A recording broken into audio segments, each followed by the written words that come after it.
My friend and I grew up in a sleepy wannabe New Jersey Central Florida town, and we were the outcasts. We had met in 6th grade when I overheard her talking to another classmate about bionicles, my 11-year-old self's passion. We became fast friends and soon were inseparable. Soon began the gauntlet of sleepovers, birthday parties, and family gatherings. We were practically siblings. She was the only person I'd come out to as bisexual, and in turn I was the only person she told about being trans. Her home life was tumultuous, though I can't say mine was any better. We often had a habit of taking refuge at each other's houses. Like I said, we became like siblings. Her father was an alcoholic, strict, and prone to physical discipline. Her sister was a stuck-up girl who had gravitated towards the hicks and jocks when we entered high school, and her mother was a pseudo-vegan hippie love child held over from the 80s. When I was 23, herself 22 at the time, we had another long night of sleeping over in order to let her escape yet another fight with her mother. She had recently lost her job at Walmart, and I was going in for my first shift at Taco Bell the next day. On our drive home the next morning, she excitedly told me that now that she has her own vehicle, she would be applying at pizza places that were in need of a driver. I was proud. It was the first time she'd hunted for a job on her own, as I'd usually been the one to coax her to apply when I was working. Not that she ever lasted very long. My first day of training goes quite well. My coworkers are friendly and try to get me to talk more. My manager likes to playfully embarrass me, a fat white guy, by trying to get me to talk hood to the other coworkers.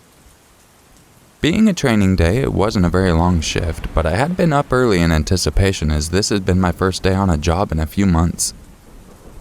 I got home at around noon, informed some of my internet friends that my first day went well, and around 5 p.m. I started to bed down, drained from a good day. As I'm preparing to lay in my bed, I get a Steam message. Her lamenting about another fight with her mother and asking if she could come over. Now, I had started to grow a bit weary of the fights on their end.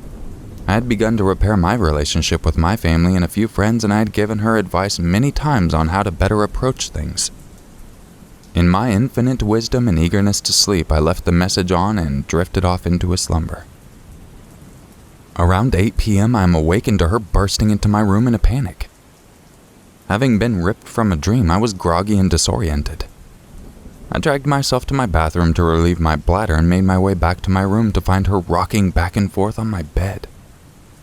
It was at this time that I noticed she was covered in blood, so I asked what happened. She informs me that she saw someone murder her mother with a knife.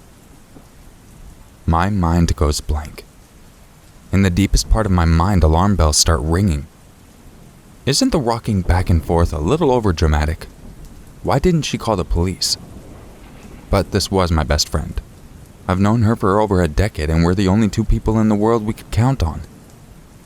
I suppress it and go inform my sister and my stepfather. My mother had passed the year prior, and it was roughly a month to the anniversary of her death. We were all in a dark place, antisocial as always. It was the only way we knew how to handle emotional issues. When I inform my family, they immediately go to the same place I had, though they were far more vocal about it. I offer excuses I knew myself were flimsy and return to the room, phone in hand. I convince her to call the police, and I can hear her explaining the details over the phone. A man in a black ski mask.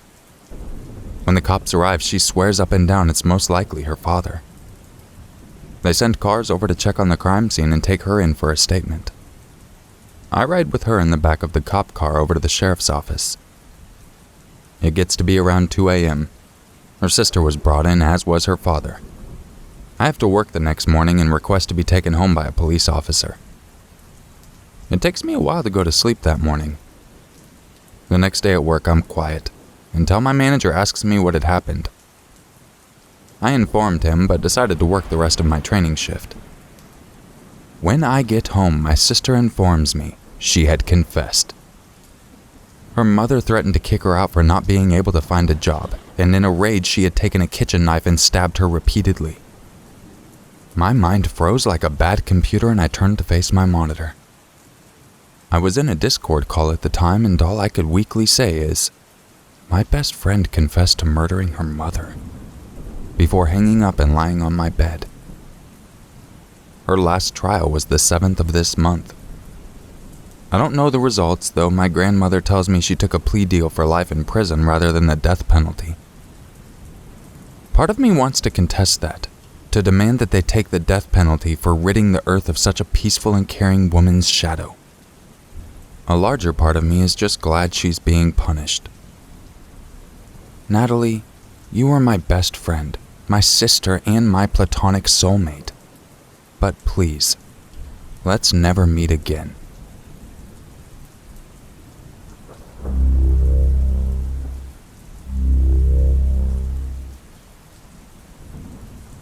This story takes place during my senior year of high school when I still lived at home with my mom.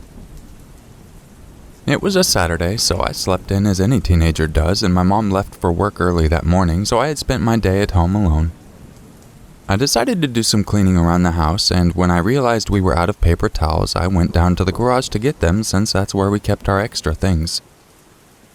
My mom lives in a 3-story townhome where the main floor is on the 2nd floor and the 1st floor is just a small entryway at the bottom of the stairs and 2 doors.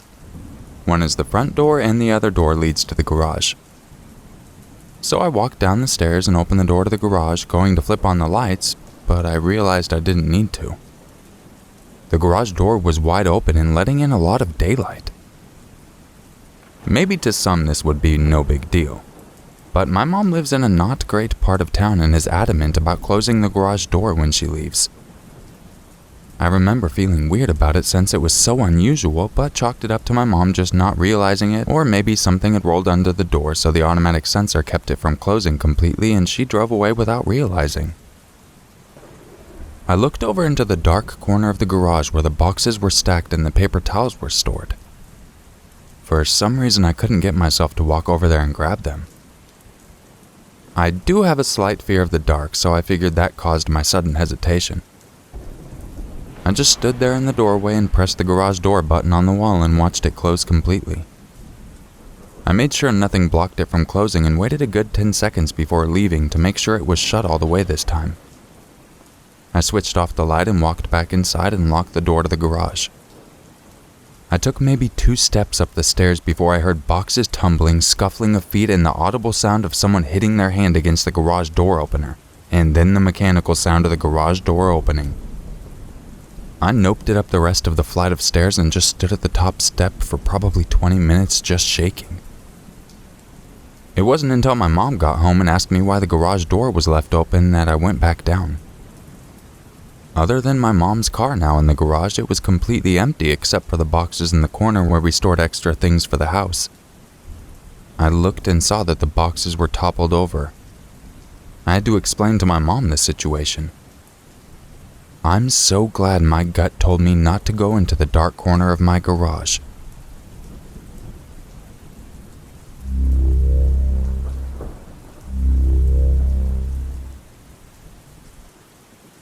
A little context to this story. I grew up in a rural area in a rural town in a rural state in Brazil.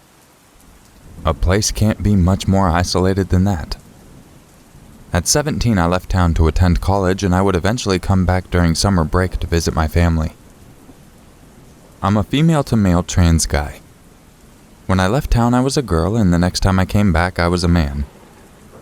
Being that this city was really just a small town where everyone knew everyone, I got quite a few odd looks for that, but it's nothing I wasn't used to be honest. This happened a few years ago when I was home for the holidays. My father worked for some nearby farms at the time, and we had a small farm of ours. He would leave for work before dawn and come back way after dusk. My mother passed away when I was little. My sister would come home for the holidays, but when this incident happened, she hadn't arrived yet, so I spent most hours alone at home. On this particular day, I woke up feeling a little ill. Nothing major, just a common cold. My dad, being the boomer he is not a fan of medicine, so there wasn't any in the house. I decided to wait for him to come back from work and ask him for a ride to a drugstore to buy some cold medicine. We lived roughly 15 kilometers from the town itself. At about 5 p.m., my father called me and told me he was going to be late for dinner due to a problem at work. Knowing that the only drugstore in town would close soon, I asked him if I could use his trail motorcycle to go there and buy some medication. He agreed, and there I went. My visit was uneventful. I bought some medicine, and since I was already there, I visited a few friends. At around 8 p.m., I decided to go back home. Again, this is a very isolated place. The road home was unpaved and pitch black dark as there was no street lighting, but I was used to it at this point. About 5 minutes into my ride home, I noticed there was a car behind me. As it's an isolated place, I thought it was my dad's car and he was going home, so I didn't pay much attention. A few minutes later, the car turned the high beams on. I was a little uneasy, but still I thought my dad was playing a prank on me. Then the car got closer and closer to a point where it was tailgating me. I tried to look in the rearview mirror to see if I could recognize the car, but because the high beams were on, I couldn't see a thing. All I could see was some intense lights following me.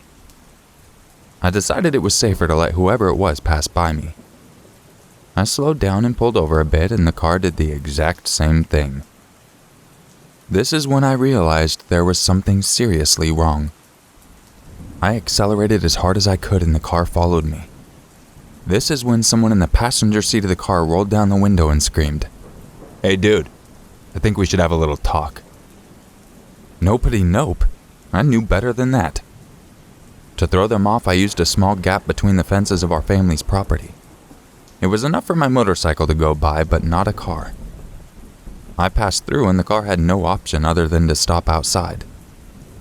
I ran home, called my father, who later called the neighbor that lived a few minutes ahead to rescue me, and told him what was happening. He told me to grab his gun and hide in the barn. And that's what I did.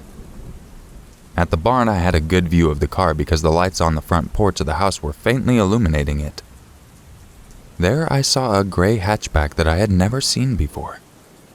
Standing outside of the car were 3 men who gazed up at the pitch-black darkness, probably looking for me. I couldn't see more than shadows, but it was absolutely frightening. A few minutes passed and the car left. I'd never been so relieved in my life. Then my neighbor finally arrived at the scene.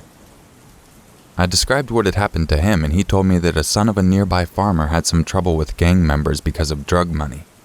He had received life threats from this gang and ran away a few weeks prior. What probably happened is the members of said gang were after him and had mistaken me for him. So if I would have stopped at that moment, I would have been executed at point-blank range. That's for sure.